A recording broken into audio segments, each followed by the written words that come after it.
Hello, welcome to the BIM Forum webinar. My name is Jan Reinhardt with the BIM Forum. With me is John Taji Jr. with the BIM Forum, and we are very fortunate to have John Powell from Regeneron and Jim Marchese from Penn Medicine with us today. The topic of the webinar is the evolving owner requirements for BIM, and this is what we want to discuss today. Before we get started, John, can you show the AIA slide, please? We have the ability to give you credits for continuing education. If you're an AIA member and want to claim the credits, please put your registration number in the chat window and we will convey this to the AIA. Without further ado, we would like to get started. And so we would like to discuss the evolving owner requirements for BIM. BIM has been around for a while now, around 20 years. I've been practicing with BIM, and it was definitely a very interesting and rewarding journey to introduce BIM and to develop BIM and to make it work. And while at the beginning, this was very much experimental, now it has made its way into standard procedures of many owner organizations and players in the AEC industry. And this evolution is accelerating a little bit, and this is the motivation for the BIM Forum to hold this webinar.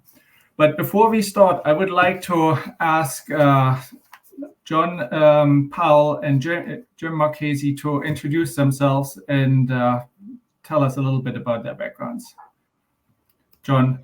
Yes, hello. My name is John Powell. Unfortunately, I have some technical difficulties with my computer. It's not letting me turn my camera on, but I do have a face. I have been, I started practicing architecture in 1990 after getting a graduate degree. And I got very interested in BIM. I started in the late 90s working with the AIA CAD standards group, and was very quickly introduced the idea of a life cycle management of building information through that group, which was to me a revolutionary concept. It's taken the industry a while to catch up to that, and it's always been a driver for me in the work that I do. 9 years ago, I switched from the architectural profession to being on the owner side, because I realized that as an architect, I had very limited opportunity to actually implement some of those ideas about a life cycle approach to information. And so on the owner side at Regeneron Pharmaceuticals, that's been sort of central to a lot of the work that I've been doing here. Thanks. Very good. Thank you, John. Jim. Good afternoon, everyone. My name is Jim Marchese. I am the Virtual Environment Manager at Penn Medicine. And I have a similar trajectory, actually, to John. Consider myself a recovering architect, working in architecture for a number of years before flipping to the technology side on the architecture and engineering side of the industry, and worked in multiple digital practice teams for many years, implementing BIM on the architect and engineering side. And recently, within the last 3 years, also flipped over to the owner side. It's been quite eye-opening, as John alluded to. It's been a fantastic journey. And now in my position with Penn Medicine, I do a lot of virtual environment initiatives, including BIM implementation, developing project deliverable requirements for both the design and construction teams, and working with what seems to be a countless number of additional stakeholders throughout our organization, everyone from physical plant to finance to tenants to design teams in-house. So it's been a real whirlwind of different different folks that I've engaged with. And, Penn Medicine has been around for almost 3 centuries. We were the nation's first hospital. We're part of the University of Pennsylvania. We also have the School of Medicine. And being such a large organization and continuing to build our real estate portfolio currently across the tri-state area and looking beyond, we have a lot of documentation, a lot of real estate, a lot of things that we're trying to get our hands around, 15 million square feet and counting. So we've really been embracing the BIM and digital delivery, digital design and construction technology. Thanks. That was two great introductions. So we have prepared a number of questions. So let's go right into this. And the motivation really is that we have observed that owners are becoming a lot more assertive and opinionated and demanding in the terms of how BIM is being created. They have been sitting on the sidelines for a while. At the beginning, it was general contractors and MEP trades that took the lead. Now we are seeing a lot more demanding and helpful requirements from the owner side, and that's why we have the webinar here, and we want to discuss what are the requirements, what are things that you would like to ask, what are things that you shouldn't ask, or things that add little value but cost money, and so forth. So this is the nature of the discussion. And I would say let's dive right in and see what are the current requirements. And how about John and Jim, and then John Jr. and myself, we'll also chime in. What are current requirements for BIM on your projects? John Paul, if you want to take the start. Sure, I'd be happy to. I remember. I wish I could attribute this quote properly. I'm sure other people have seen versions of it. I was at a AU convention, and somebody put up a slide saying that this was the architect's typical disclaimer. Here is the model. It doesn't mean anything. You can't rely on it. And as soon as you open it, we take no responsibility for anything that's in it. And that is a paraphrase of what I think a lot of architects write in their disclaimers regarding sharing models. Over time, I got, after seeing that presentation, a number of other ones, and working with a consultant when I first started at Regeneron, what we tried to do is we tried to work with what the BIM National CAD standard called BIM uses. And we were looking at what were the BIM uses that we felt were necessary or important on a project. And basically, by defining what BIM use we were expecting the architect to model to, we were trying to come up with a way to say to the contractor, no, you can't look at every piece of this model for its attributes and rely on that 100%. But at least in this area, you can rely on the model. And some of the things that we wanted to rely on, especially, were the if there's an existing conditions, to what level can a contractor rely on the existing conditions document from a design model? And that was challenging. I hope that our partners get better at doing that, because we hit some hiccups early in the road. Now, for pre-construction, we are actually now with Jan as a consultant to our group. We're doing a massive construction, and during pre-construction, both Jan and the construction managers are separately doing constructability reviews of the design models. And I think we've actually really achieved a lot in this very large 1.5 million square foot project that we're doing with about 19 separate components to it in terms of buildings and utilities plants, to really look and make the design models more buildable so there'll be fewer RFIs as we go forward. And then in the construction phase, what we really require is that at a minimum, the trades use the same origin point for all of their models. That actually turns out to be a big ask, and we need to sit on top of them.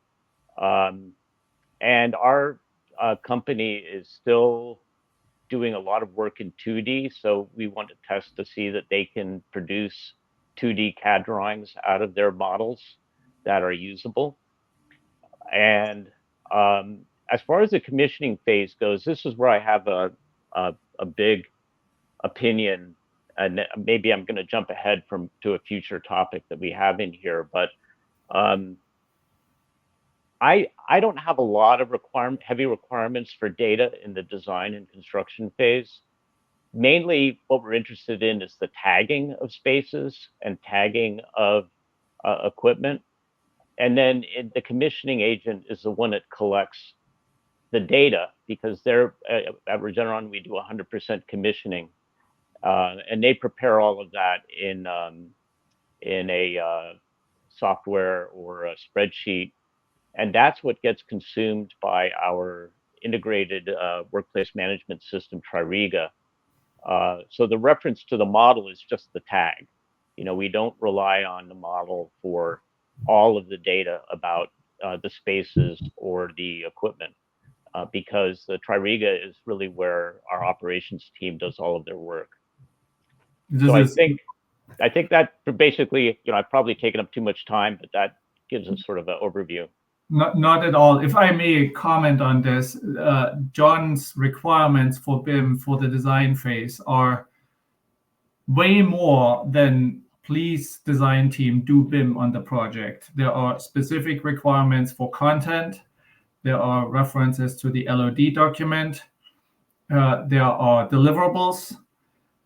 But what's remarkable is that Regeneron checks for these items. There are many owners that ask for the right things and never put teeth to it. And this is where we are seeing some very interesting developments that are very healthy for the projects. And I would say this is kudos to John's team and his leadership here. There is something happening where the design teams are seeing the need, the benefit, the value, but on the owner side, we are seeing from a process perspective, much better design deliverables, a lot more coordination than what we had seen on previous projects, because there were very specific stipulations as to what the requirements are. That was interesting.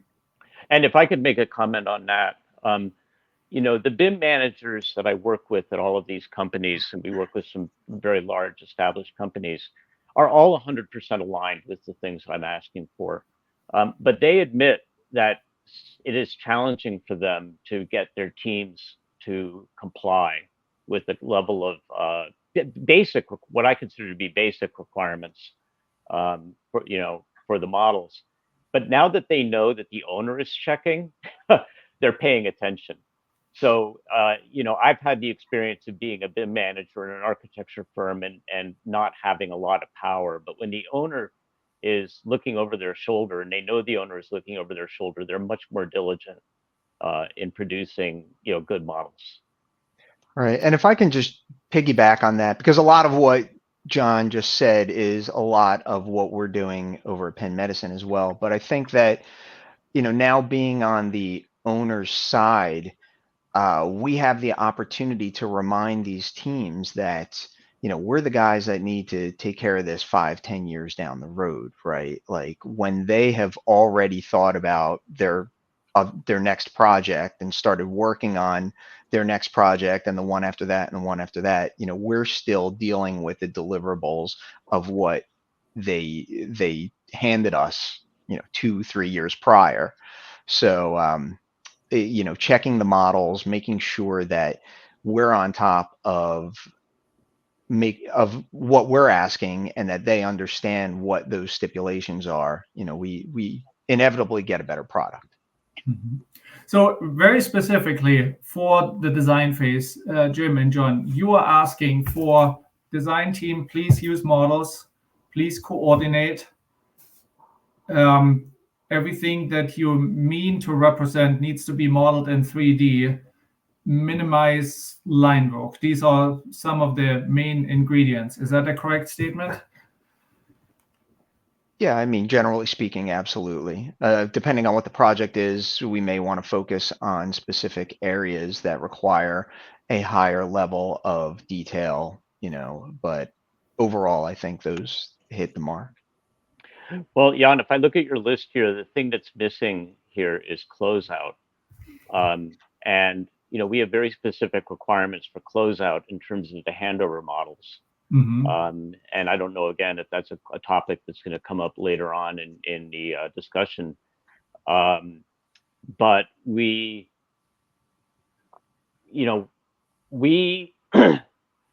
I think when we originally wrote our documents, our requirements, we were saying we want a set of record drawings from the architect that is, matches or reflects the documentation that they received from the contractor within certain parameters.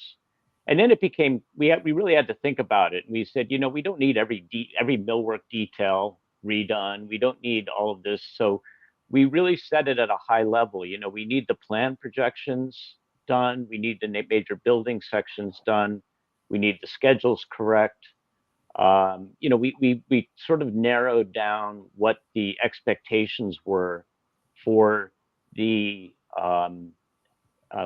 as the record models that we got back to the things that really mattered to us for operations. It's interesting. So you're advocating for ask for fewer things, but be rigorous with these fewer things. Yeah, ask for what we care about. Yes. Ask for what we care about and what's going to make a difference to us. Having clarity of thought about what is important to the organization is probably an important ingredient here. Yeah. So there's a question from the audience on this topic asking, how do you check for compliance? What does that QC workflow look like a bit? Well, from our side, I hate to toot the horn of the manager of this event, but Jan was hired as our BIM peer reviewer, and we've had other BIM consultants work with us in the past. But with Jan, he's developed some automated scripts that do a lot of checking for the data. He leads walkthroughs of the models with the teams to show them at each major milestone deliverable. He writes a BIM model review report about the status of it. And it's an iterative process, to get the models to conform to our requirements as we go along. So, it's really, I think it's something that our design teams aren't used to. I think at first it was kind of foreign to them, but now they've really embraced it. And the contractors are, we have a Suffolk Construction coming on to do the construction of many of our buildings all at once. And they made a comment that these are some of the best models they've ever seen. So it really has paid off. Well, I think it's a combination of a couple of things in order to get what you're asking for. Is don't surprise the design teams or the producers of the models the week before the deliverable date with some requirements or also the checking. And the secret ingredient is to start the checking process on the day of project inception, where we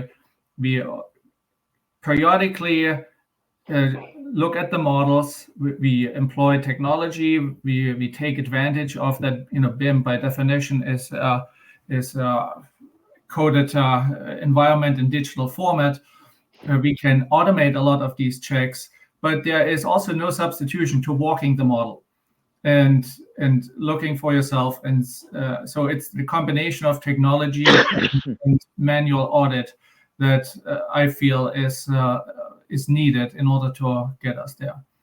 Jim? Yeah, I mean, from our perspective, we're just sort of dipping our toe into all of that and building out the tools and the automation that we need. Right now, it's a little bit more manual, just in terms of, visual inspections on a regular basis, knowing what, I think the biggest part for us has been just knowing what we want to look for, which is different than anything that's happened in the past, which has been just uploading models and then they kind of collect dust until somebody needs something. But we're hoping to get more automated with the checking as we continue through this journey. Great. So we are trying to dissect this topic a little bit more. Some additional questions here. How do you see the relationship between design models and construction models? Jim, how about you take the lead on that? Sure. So there's definitely a place for both of those. They both have a role.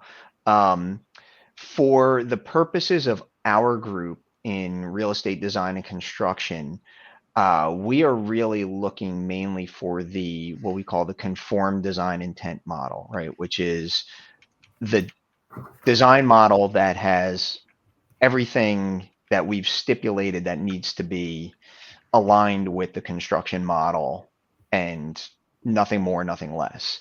The construction model obviously will have a lot more detail in it, but and that one, we're looking to use mainly at this point for additional information to provide to our design and construction consultants for projects moving forward. But I definitely see a role for both of those in the overall design technology and BIM strategy for Penn Medicine. So interesting. I like that term, conformed design intent model. I don't know if this has made it to the. I'm pretty sure I stole that from somebody, so I can't take full credit for it. But conformed being the operative word, right? Opposed to traditional design intent model. Yeah. John, any thoughts on that topic? Yeah, absolutely. I've given this a lot of thought, and our organization has. One thing that I'm a real stickler for terminology, and I spend a lot of time within our department trying to get people to differentiate between an as-built and a record drawing, let alone a model. And so the idea is that, and the AIA is very strict about these definitions, so that the as-builts are what come from the contractor and the trades, and the record drawings are what comes from the architects and engineers. And the record drawings, the way we define them is we can't hold the architect and the engineers accountable for conforming their models to what was built in the field. So what we ask them to do is to conform their models to the information that's provided by the trades and the contractors. And so the contractors hold responsibility for the accuracy of that information. And sometimes, because there isn't modeling done for the whole facility, sometimes that information comes in the form of red lines. So the architect does have to, and the engineers do have to assimilate different sources of information. But if they're sophisticated, the tools now work so that you can bring the trade models into the design models and then work on conforming them.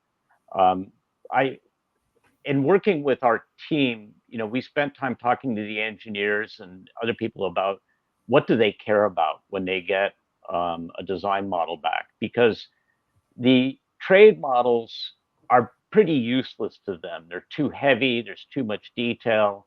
You got every flange, you've got every hanger, you've got a lot of detail that doesn't affect operations. So they really wanted the level of information that was in the model. I didn't use Jim's term. I call them record models to follow the idea of record documents.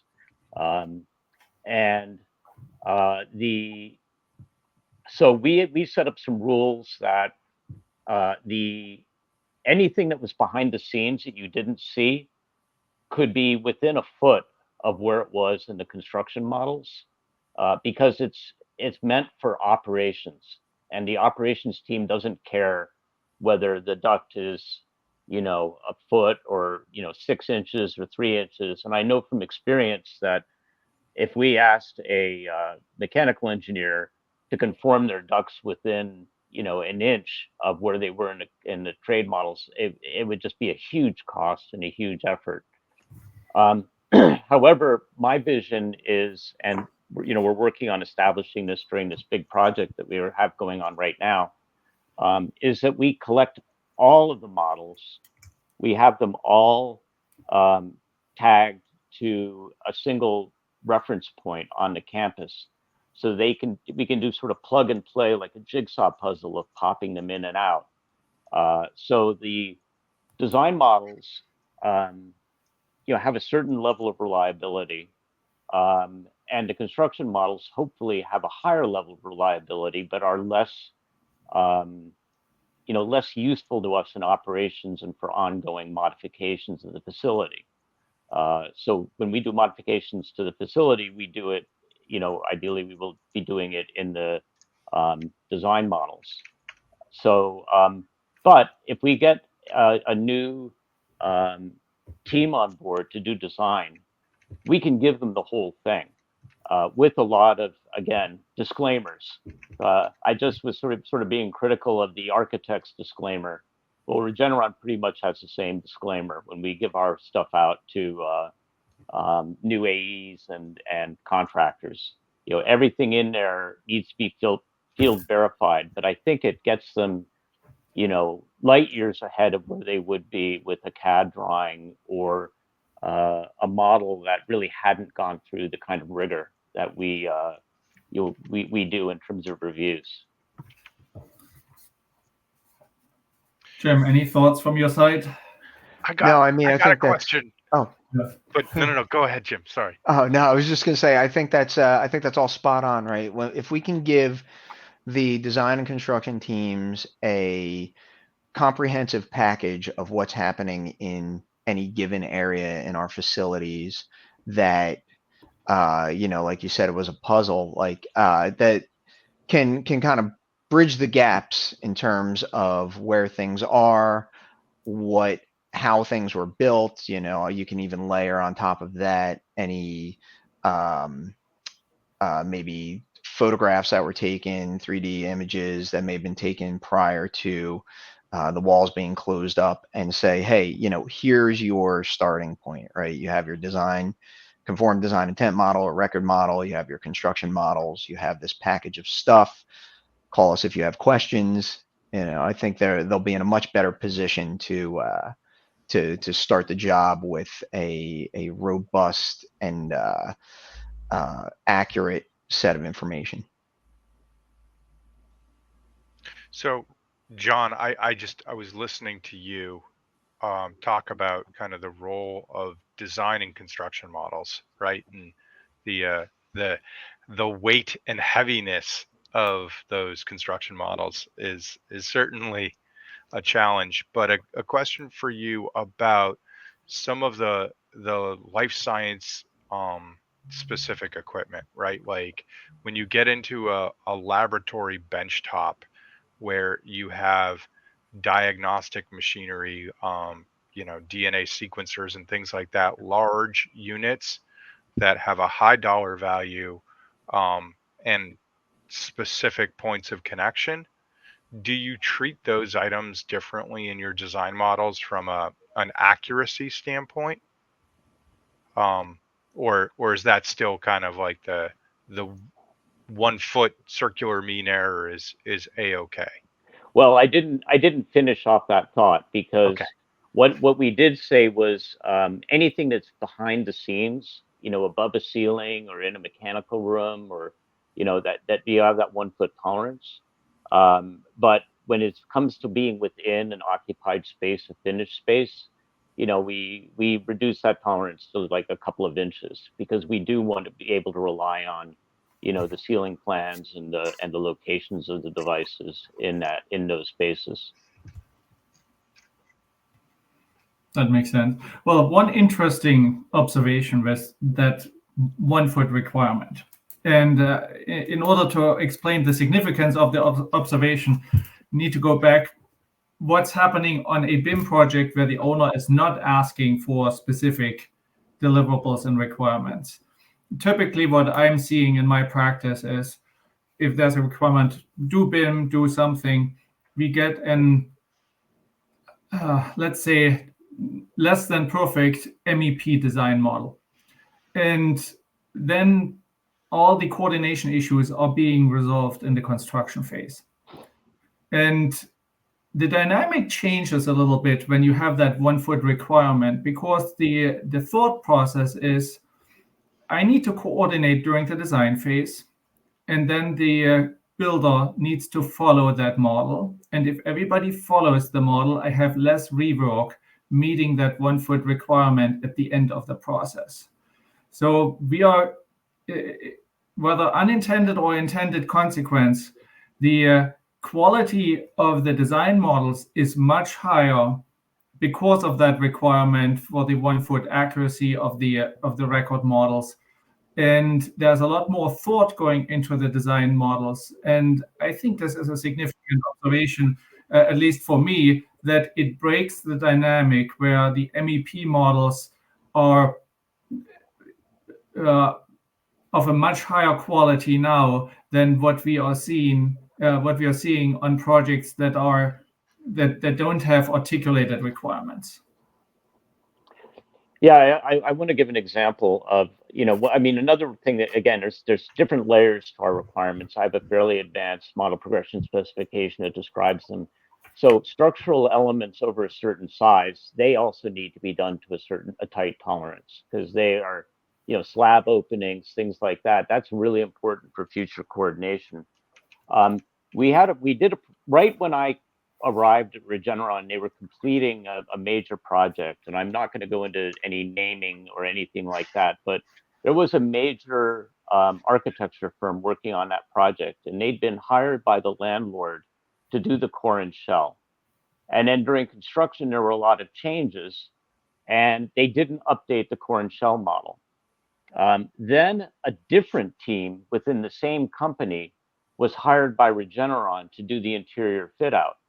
And they took the model that had been done by the other team without knowing that the construction had changed, and they coordinated everything to that model in the design model.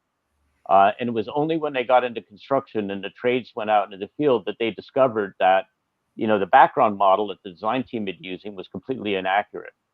So that was made it when I came into Regeneron. It made it a much easier sell for me to start to advocate for the owner's requirements and owner review. Great. Now let's go to the next question here. Do you have BIM talent on your staff to manage and maintain more? Now that we are asking for more, do we manage this, and what does that mean for our own organizations, the owner organizations? And Jan, there was a question from Edmund along the same lines saying, is walking the model a realistic expectation of an owner? So hand in glove there. Very much. Jim, do you want to take the first crack at this? Sure, yeah. So on staff, in-house, no, I'm a team of one. But we are working with a firm to help us maintain the models.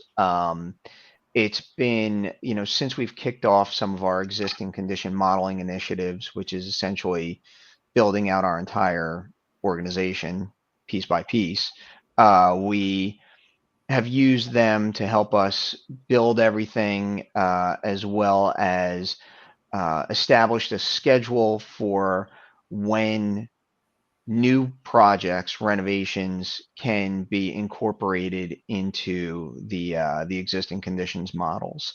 It's been a bit haphazard as it stands, just because we're kind of initiating this whole process. We just started, really.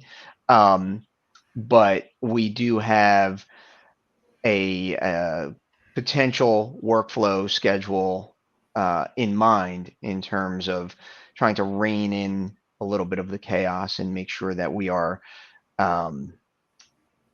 updating everything at a reasonable clip.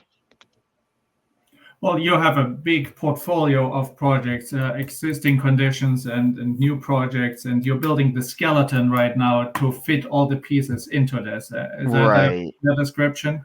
Yes, that's accurate. And as I said earlier, we have an almost 3-century history of documentation in one form or another. So you can imagine how many different versions of stuff is floating out in our cloud environment in terms of existing conditions documentation. So it's been a real challenge to pull all of it together and start to build out a way to manage it. Well, in a sense, it's almost a little bit more difficult now because first it was only plans. Now it's plans and models. And we have an additional reality to pick and choose from, right?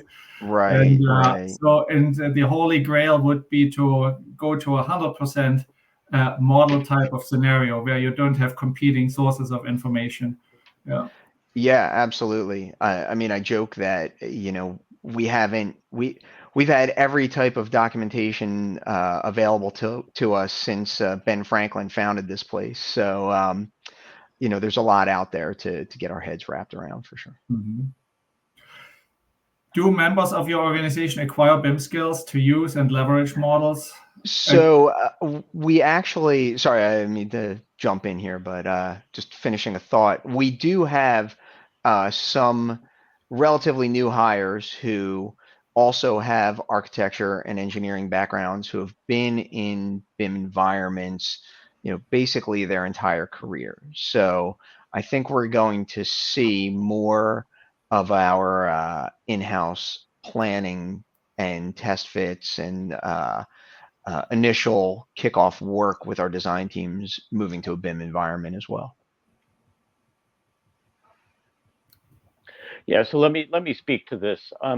We have, if I answer the first question in 2 parts, we do have BIM talent on our staff, but they don't really do BIM directly themselves.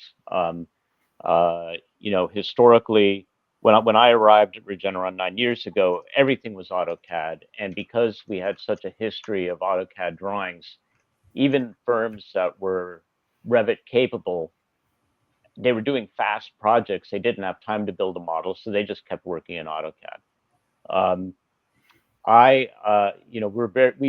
Most companies run fairly lean, so making a business case for doing BIM in-house, has been a slow process. I will say that I leveraged interns. We love our interns, and so I took buildings had been built in the late '60s on our campus, and we had enough documentation about them that I had the interns build core and shell models of almost all of our existing campus. And what we do then is we take those core and shell models and we turn those over to the architecture firms and engineering firms. So they kind of do BIM fit outs is kind of the way I think about it, inside those core and shell models. One of the things that was really important about that was the CAD files that I inherited when I came on board were really, really poor. They didn't have a common origin point. They didn't align. If you put one on top of the other, the stair towers were in different locations. It was a real mess. So the interns went back to the existing drawings. We had some of the history and built the models from the dimensioned original drawings from the 60s and from the 70s, et cetera. And then we were able to overlay the CAD drawings into there and see where things should be in the CAD drawings. So it was interesting to really leverage BIM in that way to get actually more accurate BIM, drawings, models than we had actually ever had. So our team, we've got people that are very facile with Navisworks. We do have people with BIM skills, but as of yet, we really have not found a way to use those skills in-house to manage these. But my fear, looking to the future, is that as we do more and more new hires, we're going to find new hires that don't know how to use AutoCAD. I talk to a lot of firms where a lot of their staff don't even know AutoCAD. So at a certain point, if we haven't started to transition over our documentation to a BIM platform, we're not going to be able to find people to maintain them in-house. That's great. So it will take an effort, but one thing that I picked up in a previous discussion is the distinction between BIM creators and BIM users. Mm-hmm. The BIM creators need to know how to push the buttons and create things, and it takes a lot of experience and knowledge to do that. And then there are BIM users for people that need to look at something to extract a piece of information or learn about a particular condition. And that's probably a much lighter weight objective to get to increase your number of BIM consumers opposed to BIM creators, I would believe. Good. That's the goal. Yes. Since when have you become an opinionated owner with specific BIM requirements? Both of you, Jim and John, I would put you in that category. You know what you're asking for, and you're very intentional about that. Has that always been the case, or has that been the case since, let's say, 2021, and before it was do some BIM, please, contractor? Or what's the timeline since when you are a lot more intentional with your requirements? John, you want to take this one first? Yeah, in general, I'm opinionated. And when I started at Regeneron 9 years ago, my first time on the owner's side, I had some a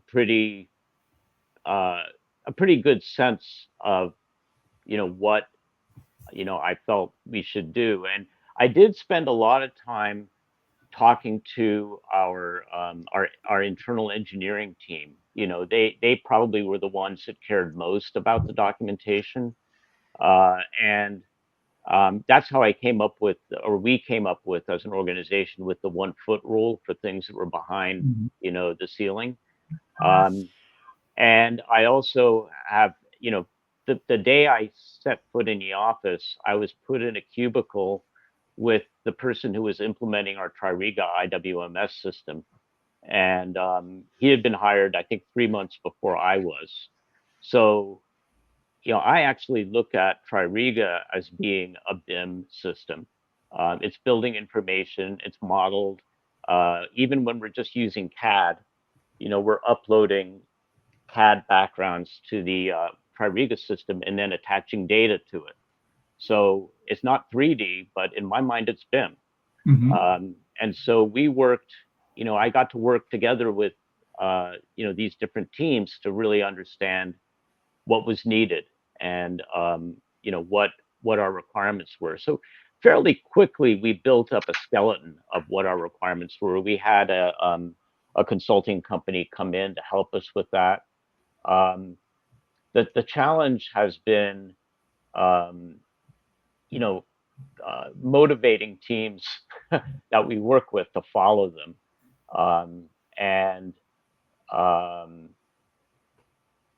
That, and I'm sometimes surprised at good, solid companies that really can't do things that I would consider basic, like modeling using a laser scan as a background. I made laser scanning a requirement for a project where we had a 3-story building that we took the skin off of it, we basically stripped it down to nothing but structure and slabs. We had scans done to show where the floors were off level, and we had all of that documentation done before they came on the job. And then I had them do their own laser scanning, and they produced models where the floors were 2 or 3 inches off of where they actually were. And it became a huge headache during construction. So I'm opinionated. I've really learned to be careful about trying to set a low bar for our contractors and architects, unless I know that they're really competent. So there's sort of like as a standards manager, I always, because I was a standards manager in my past life in architecture firms, I actually discouraged people who were expert users from using every little trick inside AutoCAD when they built their drawings in AutoCAD, because the people who weren't so skilled would open up the drawing and they'd have no idea how to use it. Yes. So I kind of take the same approach to BIM. I'm looking for the lowest common denominator that's going to have an ROI. Simple is beautiful, right? Mm-hmm. Yeah. I think I've learned to be sort of selectively opinionated in terms of who I guess maybe who I'm talking to in the different groups. We have an interesting challenge where as I mentioned earlier, we have been a growing system for a long time. We've recently acquired some new facilities. We have intents to acquire other ones, and it's anyone who's worked in or on acquisition teams knows how everybody sort of has their own way of doing things, as well as their own systems, their own technology, their own platforms. So when you say opinionated, yes, I have some strong opinions about the way we handle technology, but I need to be careful to recognize that not every piece of technology that's being used in one facility is the same as the one that's being used in another facility. So it's a bit of a tightrope walk in terms of being opinionated. There are certain things that we certainly can require across the board, but there are other initiatives that I may feel very strongly about in one location that I need to pull back a little bit on in another location. So you're picking your battles, right? That's yes, absolutely. We are running out of time here. We have 10 minutes left, and we have so many more questions. This is interesting to me, and this is definitely a very rich topic. Let's see if we can cover a little bit of ground here with some shorter answers. How do you manage keeping the digital twin current and accurate? Any recommendations on that side? I mean, as I had mentioned earlier, we're working with a firm that we're providing our project models, renovations to, that will incorporate that information into what we call our real estate models. It's a kind of an overall conformed design intent model, culmination of all of the projects we have going on. I think the biggest challenge that we have is our internal project managers are always on to the next project as well. So making sure that we have the information at the right time to help us incorporate into our bigger facility models is something that I think could use a little bit more attention. That's great. And where do you draw the line in the sand between what's maintained and what's excluded? You already mentioned that you are more conscious about certain conditions in some projects where it makes sense to be a stickler, and in other locations you might be a little bit more liberal. Is that the recommendation? I think we try and leverage the BIM execution plan as much as we can there, and try to really make sure that we're working with the design and construction teams to capture as much of that information up front as we know, and continue to evolve that document based on any potential changes or anything along those lines. We are also very into doing IPD, particularly with our last major project, the pavilion, and had such a good experience on that we're trying to either do it full on certain projects, or at least take the tenets of IPD and use them on smaller projects as well. So that also helps with everyone understanding what needs to be maintained in the model, what needs to be built in the model, what we're not building in the model, and what things need to be continue to be updated as we get new projects. So what I wrote down here on my side is the BIM execution plan, they'll say, because it's the one size fits all rule is not necessarily applicable for you, Jim, right? No. Yeah. That's great. Next set of questions here. What role does IFC play in your BIM strategy? Any thoughts? And what should IFC play in your BIM strategy? Jim and John. So I've been aware of IFC for a long time. I mean, really pretty close to the time it was being developed. I've never used it. I've seen lectures on it. I think that it has a potential role for us because, you know, Autodesk is constantly updating their products, and they won't give you access to the license of Revit going back more than 3 years. And if you have Revit files sitting around and you're not upgrading them with every upgrade of Revit that you have, and you have a large archive, at a certain point, you know, they become outmoded. You can't use them, is my concern. So, you know, I think if we really are looking for an archival platform, IFC has a potential to fill that role, but we have not had a time to experiment with that. Yeah, we haven't really worked with IFC as well. I did speak to someone overseas who is the BIM manager at the Auckland Airport in New Zealand. And when we were discussing IFC use, his point was they have a lot of different platforms like ArchiCAD and Revit that a lot of their consultants work with. So IFC was the answer for how to get those models into a platform that will work with both of their design softwares. That's a very hopeful message because it shows that it can work, right? Right. Yeah, that's great. Next set of questions. What are your LOI level of information requirements for models? So LOD, level of development, addresses the geometry. LOI is what data fields are filled out. Any thoughts? We have standards for our information regarding rooms and assets.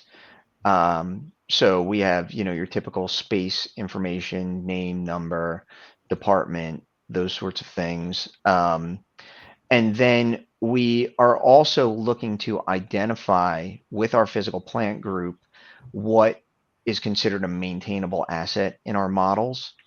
And from a design team perspective, they are in charge of identifying those objects in the model.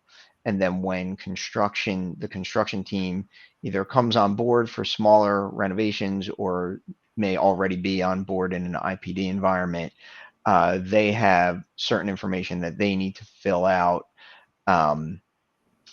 serial numbers, manufacturer, information that is more geared towards those folks that can effectively put that information into a digital environment, and then subsequently, you know, a model or we're working with Maximo at least 3 of our facilities that we're trying to establish this process. So this one's been kind of an ongoing thing. It requires a lot of communication between the different teams and our physical plant group and our real estate group. So, you know, while we do have levels of information requirements, I think we're still working out a lot of kinks on that end. Okay, John, how about you? And Yeah. we are pressed for time. Many of you Right. probably have 2 o'clock meetings here, or 1 o'clock meetings that you need to go to, but really quick. Yeah, I mean, we just took this really simple and we just said, all we really care about are that you're tagging things accurately. And most of the information is tracked outside of the model. And again, my feeling is that when it's handed over, the information is going to live in our IWMS system, Tririga, and that's where people are going to be accessing and using it. So as long as we connect it to the object in the model, we're good. And Jan's been involved in our lab equipment strategy, and to do the complex lab equipment work that we do, we have a lab equipment matrix which probably has over 100 columns in it of data, and the end users that have no real BIM skills. So all of that data gets managed in Excel currently, and we're actually looking to manage it directly in Tririga. And really all we care about is the tag, because from the tag, you can see, is this piece of lab equipment really in the room where the matrix says it is? That's our level of quality control. And then all of the other information is kept outside. Simple is beautiful. And I'll jump to the very last item here.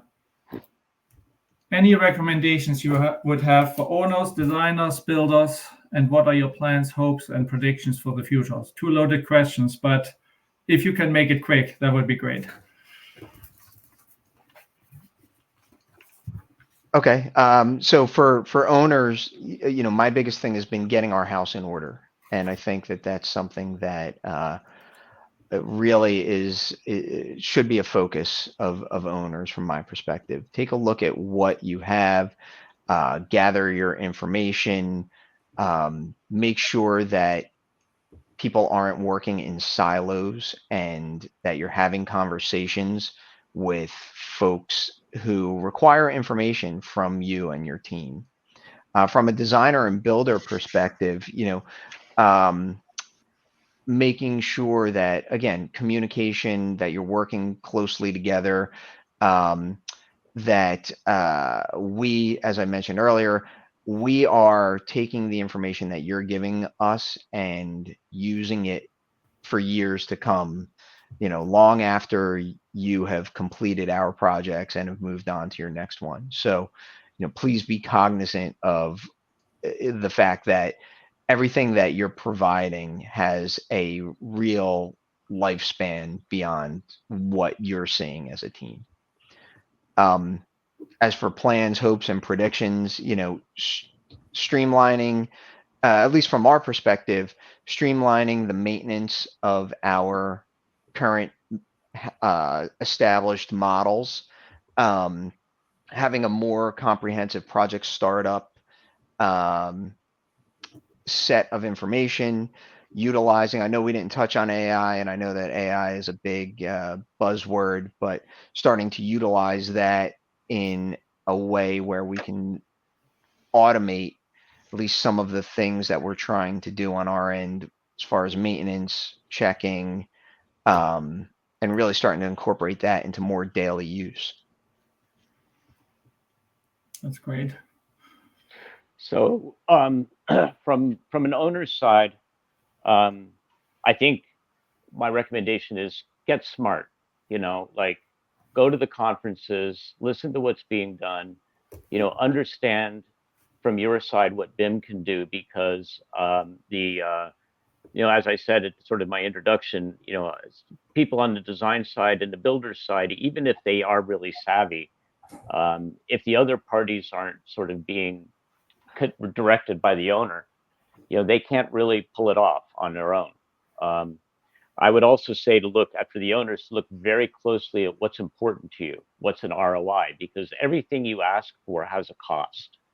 So, the level more data, more precision, everything. So you just got to really think and start small and build up. I think I was overly ambitious when I started. Plans, hopes, and predictions for the future. I really think that we need to be planning for the video game generation to come into the workforce, because those kids are going to be digital natives, and they're not just going to be the architects and engineers, the people, doing the operations, fixing pipes, doing all of that stuff. They're going to be very at home in that world. And what I really want to see is, and I think the big thing that's missing in this industry is the relevance of BIM to the people who actually do the operations, go out there in the field and do preventative maintenance tasks, and try and respond to an emergency. So again, I just think we got to be ready for that. That's great. I would love to spend a lot more time with all of you, the panelists, the audience. There are excellent questions here in the chat. We will get to these questions. John Jr. and I will go through them, see if we can create an online discussion thread on the BIM Forum website. This is a very rich topic and important questions that will help us chart the course here. We are at the top of the hour. I would like to say thank you to the panelists, to the audience. It was a great webinar here. Please stay engaged. Check the BIM Forum websites. There will be more webinars coming. And if you have any questions, please email them to the BIM Forum or reach out directly to Jim Marchese and John Jr. or myself. It's been a pleasure having everyone here. With that, thank you very much. Have a great rest of your day, and I hope we see you soon at the next webinar. Thanks, everyone. Thank you so much. Take care.